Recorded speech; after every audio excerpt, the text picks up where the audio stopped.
నమస్తే, welcome to Leo. ఆంగ్ల నూతన సంవత్సర శుభాకాంక్షలు. అయితే మొత్తానికి చంద్రబాబు నాయుడు గారి దృష్టిలో తెలుగు వాళ్ళు ఎక్కడున్నా సరే సుఖ సంతోషాలతో ఉండాలి అనేది ఆయన యొక్క ఆలోచన. ఇదే కాకుండా తెలంగాణ, ఆంధ్ర అనేటువంటి యొక్క వేరు బంధాలు అయితే ఆయనలో ఉండవు. కాకపోతే కొన్ని పార్టీ నేతలు మాత్రం ఇప్పటికీ తెలంగాణ, ఆంధ్ర అనేటువంటి యొక్క విభజిత ఆలోచనలోనే ఉన్నారు. ముఖ్యంగా బీఆర్ఎస్ నేతలు మాత్రం ఒక అడుగు ముందుకేసి ఆంధ్ర, తెలంగాణ అని చెప్పి ఉన్నటువంటి ఒక మనుషులను కూడా సెటిలర్ల కింద భావిస్తూ వస్తున్నారు. సో నిజంగా టీడీపీ పార్టీకి సంబంధించి ఎలాంటి ఆలోచనలు ఉన్నాయి ఏంటి అనే దానిపై మనతో పాటు సూర్యదేవ లత గారు ఉన్నారు. వారిని అడిగి తెలుసుకుందాం. మేడం నమస్తే. నమస్తే మేడం, మనం చూసుకుంటే బీఆర్ఎస్ పార్టీ ఇప్పటికీ అంటే తెలంగాణ విడిపోయి దాదాపు 10 సంవత్సరాలు దాటిన తర్వాత కూడా ఇప్పటికీ కొంతమంది చూస్తున్నాం. ఏదైతే పాడి కౌశిక్ రెడ్డి కావచ్చు, ఇంకా మరికొంది నేతలు కూడా మీరు ఆంధ్ర వాళ్ళు ద్రోహం చేసేవాళ్ళు అనేది కానీ కేసీఆర్తో అంతకుముందు మాట్లాడిన మాటలు మనం చూసాం. సో నిజంగా ఒక విజనరీ లీడర్ అంటే ఎలా ఉండాలి? ప్రజలందరినీ ఒకే రకంగా చూడాలా లేదా ఇట్లా విభజితంగా చూడాలా అంటే ఏం చెప్తారు? అంటే ఇక్కడ మనం కంపారిజన్ తీసుకుందాం. అంటే తెలంగాణ సెంటిమెంట్తో రగిల్చుకొని తెలంగాణ వస్తే నేనేదో చేస్తానని కేసీఆర్ చేశాడు. చేసిన 10 సంవత్సరాలు కూడా మనం ఏ రకంగా ఆయన అంటే మాట్లాడింది ముందు వేరు, తర్వాత వేరు. ఆ 10 సంవత్సరాలు వేరు. ఎలక్షన్ వచ్చే 5 సంవత్సరాలు అప్పుడు ఒక మాట, ఎలక్షన్స్ అయిపోయినాక మళ్ళీ ఒక మాట. ఇట్లా మనం అప్పుడెప్పుడు ఆయనకి తెలంగాణ ఓట్ల ఎలక్షన్ వస్తున్నప్పుడు తెలంగాణ సెంటిమెంట్ అంటూ ఒకటి పెట్టి ఒక విధ్వంసాలు అనేది రెచ్చగొడతా వచ్చాడు. కేసీఆర్ జరిగింది ఈ 10 ఏళ్ళు అదే జరిగింది. సో ఇప్పుడు కూడా మళ్ళీ నాటకీయంగా తయారయ్యారు. ఇక పాడి కౌశిక్ రెడ్డి కానివ్వండి, ఇలాంటి వాళ్ళందరూ కూడా మళ్ళీ అప్పుడప్పుడు ఇలాంటి హడావిళ్ళు చేయటం, మీకు ఇక్కడేం పని అన్నట్టు రకరకాల మాట్లాడారు. ఇంకా బాబు గారిని మాట్లాడటం ఇవన్నీ మనం చూసాం. కానీ ఒక నాయకుడికి ఉండాల్సిన లక్షణం నారా చంద్రబాబు నాయుడు గారిని చూసి ఇలాంటి నాయకులందరూ కూడా నేర్చుకోవాల్సిన విషయం. ఆయన ఎక్కడైనా సరే ఎప్పుడైనా తెలంగాణ గురించి వాళ్ళకి ఇవ్వాల్సిన బెనిఫిట్స్ అయితే ఏమైనా ఉంటే అది ఇంకా ఇవ్వటానికే చూస్తారు. ఎక్కడా కూడా వాళ్ళని తెలంగాణ అన్నంత మాత్రం తెలంగాణ అంటే నారా చంద్రబాబు నాయుడు గారికి ఎందుకు ద్వేషం ఉంటుంది చెప్పండి? ఒక రీజన్ ఎందుకు ఉంటుంది? ఉండదు ఆయనకి. ఎందుకంటే 9 సంవత్సరాలు ఆయన ఉమ్మడి స్టేట్గా ఉన్నప్పుడు ఆయన తెలంగాణ ఇక్కడే దత్తత తీసుకున్న జిల్లాలు కూడా ఉన్నాయి, ఆయన తీసుకున్న నియోజకవర్గాలు ఉన్నాయి. సో ఆయనకి అంత సంబంధాలు ఉన్నాయి తెలంగాణతో. ఆయన అట్లా లేకపోతే ఎప్పుడూ ఇక్కడ ఇల్లు ఉంది కదా.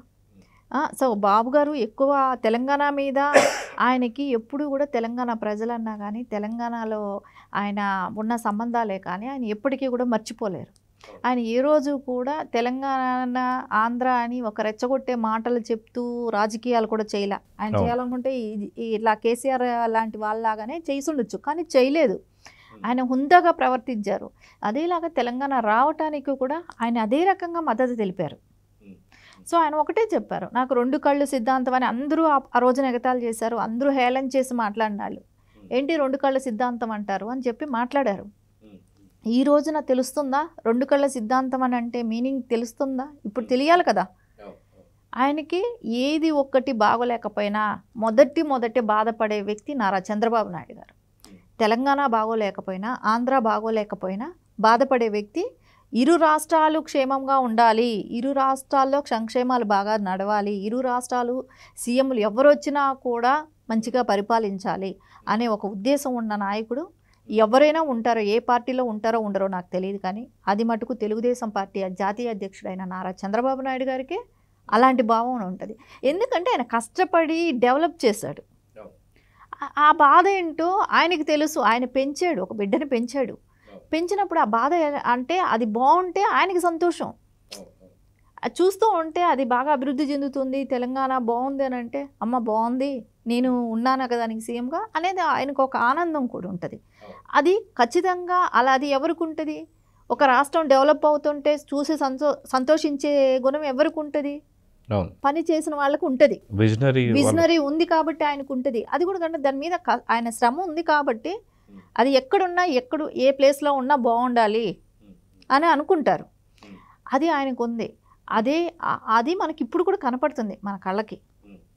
ఈ రోజున ప్రోటోకాల్లు మాకు తెలంగాణలో నాయకులకి తిరుమలలో కావాలి అని అంటే వాళ్ళకి లెటర్స్ అంగీకరించడం కానివ్వండి, వాళ్ళకి దర్శనానికి వాళ్ళు బ్రేక్ దర్శనాలకే కావచ్చు, 300 రూపాయల టికెట్ దర్శనాలకే కానివ్వండి, ఎమ్మెల్యేలకి, ఎంపీలకి, మినిస్టర్స్కి, ఎమ్మెల్సీలకి అందరికీ ఇచ్చారు కదా, జర్నలిస్ట్ అందరికీ ఇచ్చారు.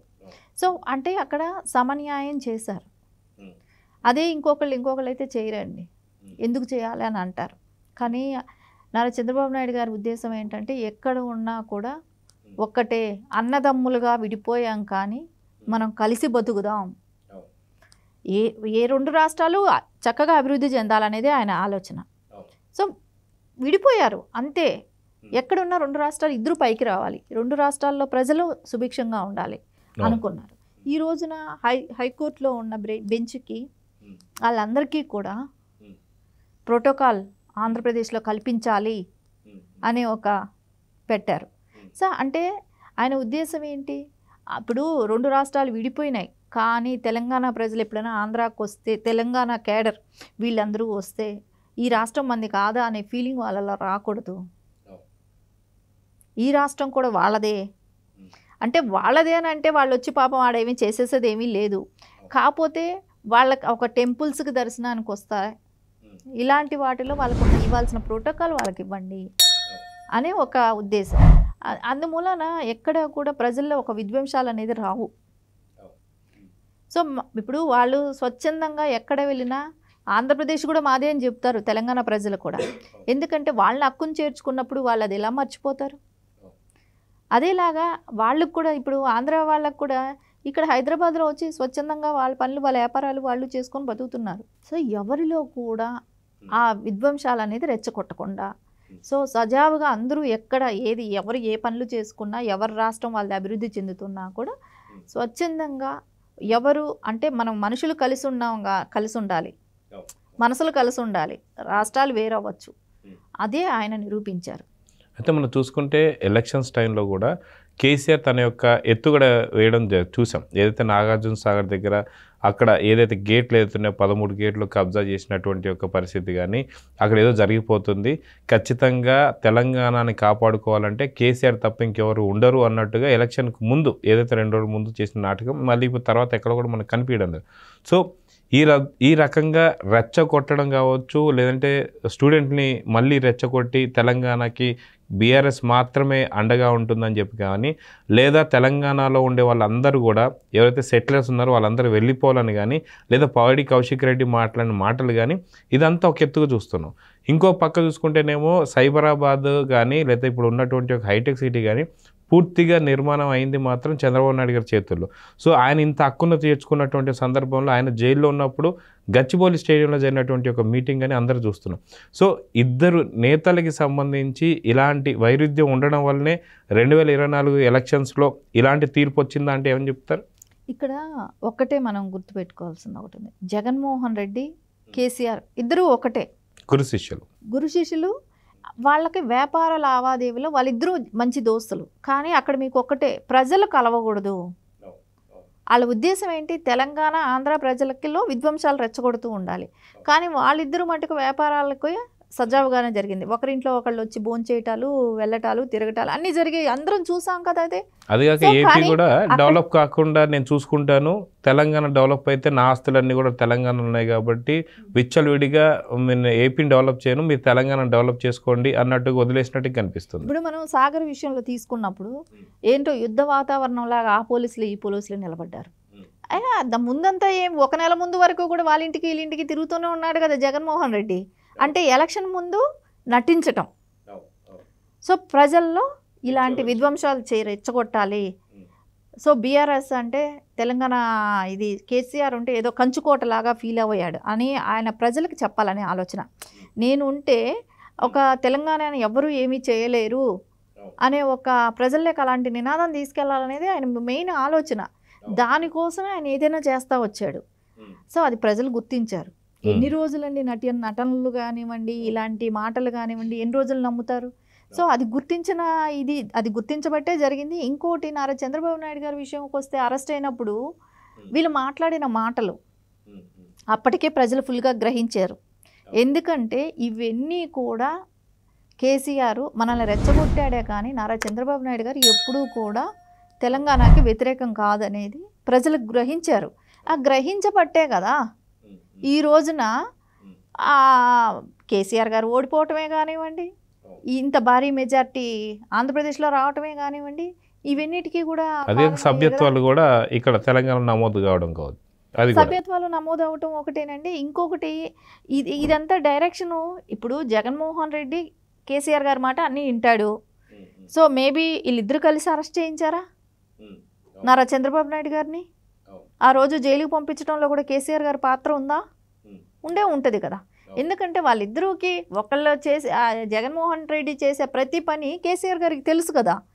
సో దానికి అది కూడా కాకుండా కేటీఆర్ గారు ఇక్కడ మీ రాష్ట్రంలో మీరు వెళ్ళి ధర్నాలు చేయండి కానీ ఇక్కడ చేయకండి అని కూడా ఖండించాడు, మాట్లాడాడు. కాబట్టి అలాంటి మాటలన్నీ మాట్లాడాడు కాబట్టి ఇక్కడ పతనం కూడా చూశారు.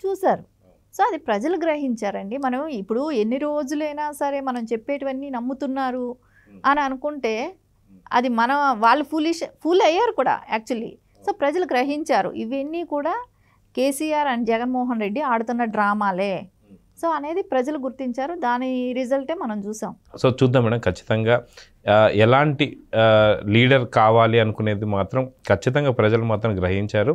విజనరీ లీడర్ అంటే ఏంటి, అదిగాక కక్షపూరిత రాజకీయాలు కానీ లేదంటే మనకు ఒక వైవిధ్యాన్ని క్రియేట్ చేయాలనుకున్న నాయకుడికి ఎలాంటి శిక్ష పడాలో అదైతే చూస్తున్నాం. సో ఒకరైతే ఫామ్ హౌస్కి పరిమితమయ్యారు, ఇంకొకరు స్వర్ణాంధ్ర 2047 కోసం అయితే ప్రయత్నిస్తున్నారు. సో ఇరు రాష్ట్రాలు చాలా బాగుండాలని అయితే కోరుకుందాం. నమస్తే. Please subscribe to Leo News for more videos.